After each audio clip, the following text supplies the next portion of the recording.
அவரவர் பிறக்குது அவரவருக்கு தான். நீ நல்ல பேரு ஒரே ஒரு கார் தான் கொண்டு வந்திருக்கு. ரெண்டு பேருமே ஒண்ணா பெருக்கி போடுவோம். வீட்ல போய் பங்கு பிரிச்சுக்கலாம். நாங்க வந்து தூக்கிட்டு போவேன். நீ நல்ல வருவ.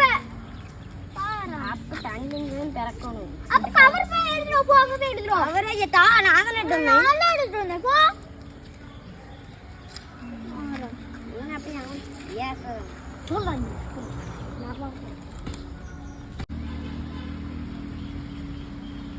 கை கடிசு கடி சொட்ட யா அப்பா ஏன்டி கடிசு இருக்கு பாரா வச்சுக்கோ. எனக்கு இப்ப நிறைய கிடக்குனேங்க. நான் வச்சிருக்கேன். நான் தான் கடிசு கிடக்கி சொட்ட கடிசு சொட்ட கணிஷ் பழம் நான் தான் நிறைய பெருக்கிருக்கேன். நீ ஒண்ணு கூட பெருக்கல. பாரா இல்லடி வரி பேச்சு மயிறு ஏல கணிசே நாங்க தான் கணிசே. இப்படி மட்டும் சொல்லு. ஒண்ணு